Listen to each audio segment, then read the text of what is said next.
So listen, it's not lost on me that as you get deeper into fatherhood in real life, this franchise gets more and more family driven. I want to hear from you. How has real life family altered your perspective of how Dom looks at family? Um, I guess it's unavoidable, right? I guess, I mean, quite frankly, there are moments in Fast Nine that were scripted by my then 4-year-old daughter. Uh, you know, that moment when I'm putting little B to sleep, that happened to me in my own personal life. Um, and so I guess you do sometimes pull from your personal life. Um, but it's a great question because you don't know which influences the other sometimes. You don't know whether your real life is influencing the film or the film is influencing your real life. That's true. And yet when you're working on something for 2 decades, what I've always relied on and what I've always fell back on in terms of seeing the direction of this franchise or uh, the task of adding the next chapter. Obviously, we haven't had comic books. Obviously, there were no novels. This was born from the pavement up. Yeah. Um, I always fall back on, ironically, what's real in the world. I, I, I'm excited by the fact that we juxtapose that with complete spectacle, right? But that's what Fast and Furious is. It's always this symbiotic relationship between something spectacular and something so organic and so real. Yeah, I think that's why we've connected with it for so long. And it's insane to think that, we don't have too many more opportunities to connect with this, that you guys are really it's going to run its course. So I want to hear from you. Have you cracked the conclusion yet? Do you have it? Do you and Justin have it mapped out? And also on that note, are you going to do like an Infinity War Endgame, like back-to-back production, just go straight through? Because that sounds like. It is back to back. The target release date is 2/23 for the first one and 2/24 for the second one. Um, we were supposed to release this movie last year, prior to the pandemic. So I guess what's different about this release is that we're a year into development and pre-production on Fast 10. And so I'm doing these interviews, and it's bizarre because I have to go back to Fast 9. I'm celebrating the release of Fast 9, but I have so much more to say. We'll talk about that down the line. I can't wait to hear about that, man. Yeah. My last thing for you, dude. Last time we talked in person, you were going on to you talked with Taika and you were doing some Thor 4 stuff. How was it? How was it to bring Groot to a different movie? Taika is incredible. The the Groot character is. There's a few characters like Iron Giant and Groot that I knew were going to be gifts for my kids in a way. But the irony is, the Groot character is a gift from my kids because I played that character in part because when Marvel sent over a book of Marvel characters, my 3-year-old son at the time pointed at the tree. And I never would have thought that would be a character I would play, or, I had nightmares of playing the tree at the school play when I was 10 years old. So, yeah, it's the playing Groot is a wonderful thing. Taika is a friend of mine and such a talented director. Yeah. I can't wait to see. I'm talking to as a James Gunn. I mean, they're just talented directors. I take my hat off to them. Absolutely, man. I'm talking to Feige on Saturday. I'm going to put in the Black Bolt word again for you. That's the money. All right, brother. Well, thank you, man. Yeah. I'll talk to you soon. If you're talking to Feige on Saturday, you could ask him about the Groot story that he's excited about. I'm just going to pull up this clip, and I'm going to use that to ask it right there. The Return to Planet X. John Cena, man, pleasure to speak with you. How you doing, man? Good to talk to you. Thank you. F9, the movie's a blast. You come into this story 20 years in the making as Dom's brother, who is a character we hadn't heard of before. The backstory there, I don't want to spoil anything. We have a lot of questions going into the movie about how this is possible. When you were cast as Jacob Toretto, what were the questions you were asking to Justin Lin and Vin Diesel about how this story is going to work out? Basically the same questions that people flooding to the theaters to see F9 have. And I think that's great, because if I was asking different questions, the information we give moviegoers would be a little bit confusing. So like, first and foremost, how does this happen? Why are we finding out about it now? What's the importance of this character? What would make you make such a bold decision to attach the name Toretto to a character that's invited in the 9th installment, and why haven't you looked at this before? All of these questions that are answered in F9 are the general legitimate questions that not only I had, but Justin and Vin had as well. And the cool thing is, you're talking to two of the deepest mythology geeks on Fast and Furious about these questions, and they give you these really detailed answers that you're like, yeah, okay, all right, I now have direction. I can move forth and perform. It was actually really fun to talk about, because you don't have to create Jacob from scratch because his last name is Toretto, but you can explore an infinite amount of story point. Yeah, I'll say it comes together in a pretty surprisingly fitting way. It works out really nicely. Dude, after all these years of the character not being mentioned, I mean, was there ever a consideration of a line like all these years and you couldn't see me, just to like bring in that meta aspect to it all a little bit? I like that the Fast universe has already adopted that, so we didn't have to waste that line, because I think what F9 does great as it evolves, finally it's taken the grace to be able to genuinely wink in the camera and reward its audience for all the years of being like, you've given us the ability to be superheroes without capes. And it's starting to encourage that we're all in on it and we're all enjoying it together. But I think in the introduction of a character so pivotal and so dramatic, I think one of those lines it just probably wasn't the right place for it. So I'm glad that the F9, the Fast universe has come up with that on their own, because we didn't need to say it. Yeah, it could take you out a little bit. Obviously, The Rock is a part of this franchise as well. If that comes together, if Hobbs and Jacob cross paths, I mean, speaking of meta, are the moves going to come in? You think a rock bottom, an attitude adjustment, things like that, which have appeared in the franchise already? Like, what would that be like to go from the ring to the acting? Well, you know, I'm definitely not high in the decision-making ladder in that process. So I'm a dreamer just like you. I would say that the things that I know are, it was very captivating entertainment for over 2 years in WWE programming, and usually that what's entertaining is entertaining. So I'd like to see it. Well, like I said, I'm pretty low on the decision-making ladder in that. I hear you, man. And the last thing for you really quickly, I can't wait to see you in the Suicide Squad. Have you seen the movie yet? Does John Cena have a review, even if it's a little bit biased? No. I've absolutely seen the movie. Well, come on, what did you think? Is it amazing? You are not ready. Oh, I can't wait. All right, I got to let you go. All I have to say about that, and people will understand. I have a very important question for you. Has the gang learned Ramsey's last name yet? Not as far as we know. No, they haven't.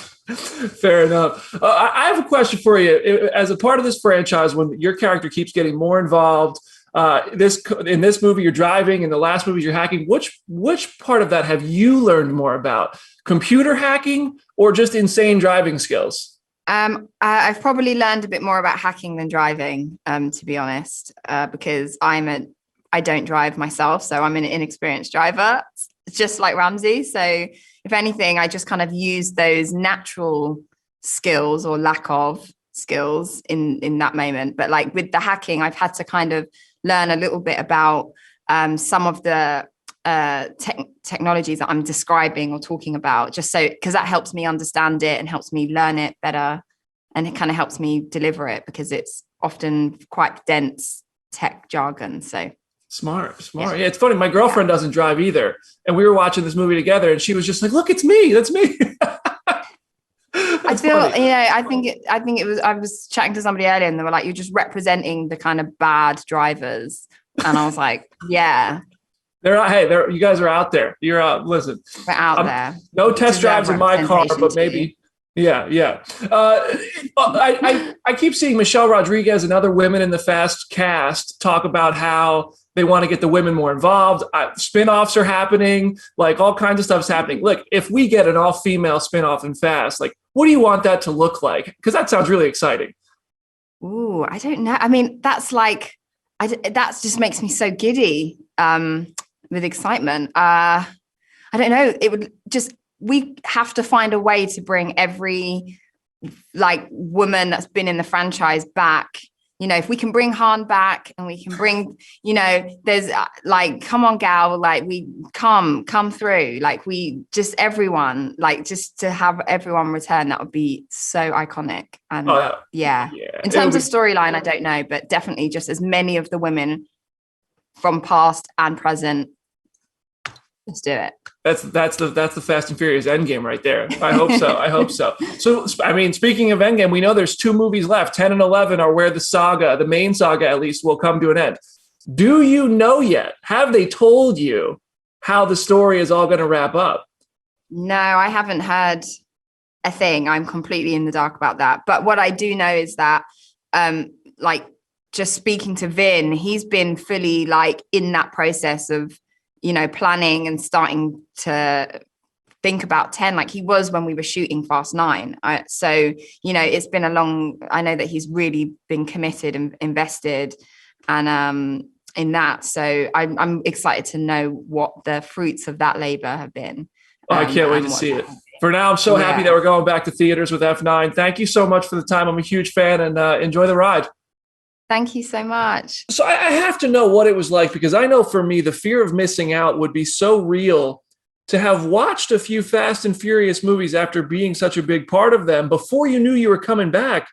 What was that experience like? Well, yeah, I was happy with my exit. You know, I got to go on a few cool adventures in the franchise, and you know, and I felt like, you know, the exit for Han was, you know, it was a nice time to go, you know, so there was closure, you know, and I got to leave with my buddy Justin Lin, you know, so there was like, it felt right, you know, in a way, you know, so yeah, I'm not affected by FOMO that much in life, right? So, you know, it was, you know, I always look forward to new experiences, so it was okay, it was cool. I feel it, man. For me, I miss one of these junkets, and I'm just like, how did I miss it? Oh god, you know. But you did. Your character had great. It's an awesome return. I'm not going to spoil anything. So when you come back to the set this many years later, what were some of the biggest differences? Whether it was like filmmaking advancements or just the cars or the cast, like what were some of the things you noticed that had kind of changed? Some people's waistlines got a little bigger. I guess that happens to the best of us. Yeah. A little more gray hair, a few more kids, you know, people are a little slower, you know, takes a little longer to get out of the trailer, you know what I mean? Lines get forgotten a little bit more often, right? You know, people show up less to the stunt rehearsals, you know, so, yeah. That's hilarious. Well, I guess, you know, it comes for all of us. I'll tell you what. Now, hypothetically speaking, everybody wants justice for Han. They want to see Han come face to face with Shaw. If that were to happen, I'm sure you've been asked this, and you, as a result, have had to think about this. What would the first words be? What do you think Han would want to get across there? Well, I mean, all kidding aside, there's, you know, Han has lost his love, and he's, you know, there's revenge, right, from his side. Like, you know, he needs that, right? But the question is, like, how does a person or a man like Han enact his revenge? Is it by force, or, you know, is it psychological? You know, is it emotional, or what is it, right? So I think that's what I'm looking forward to, is like, how is that face-off approach? You know, is it traditional? Because, you know, Han's not, I don't think one-on-one he's gonna take Deckard Shaw. I mean, Deckard Shaw is Jason Statham. He knows martial arts. Han doesn't. He knows no martial arts. I know for a fact because Sung Kang knows no martial arts. If I know no martial arts, Han knows no martial arts, right? Han's a lover. He's not the fighter. So let's see. Let's see. Yeah. Maybe we'll get there one day. They're gonna like make you get in there and whew, Jason Statham. Hey, all right. But so I know there's only 2 movies left in this franchise. They say, not counting spinoffs and stuff.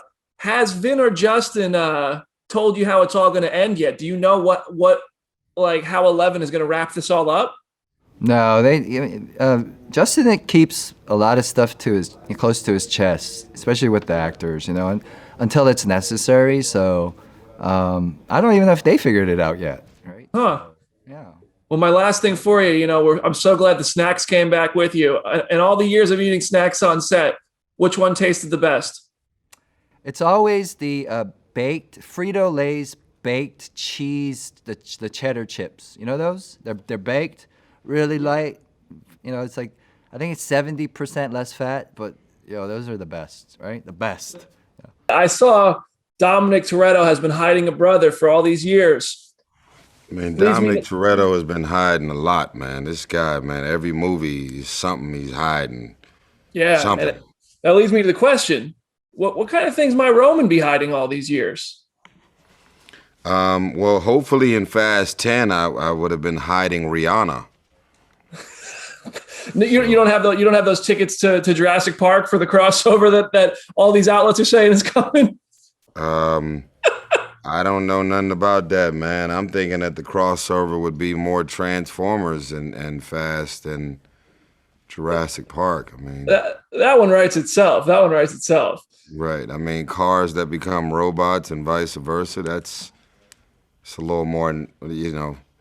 We can do that first and then get to dinosaurs. Yes, sir. Listen, your character Roman, he's the guy who will, throughout these movies, especially the more recent ones, he calls out just how ridiculous things are getting. He's the one who's like, how are we making it through this? Yet he's the one who finds himself going to space this time around. Would Tyrese Gibson go to space in that situation? No.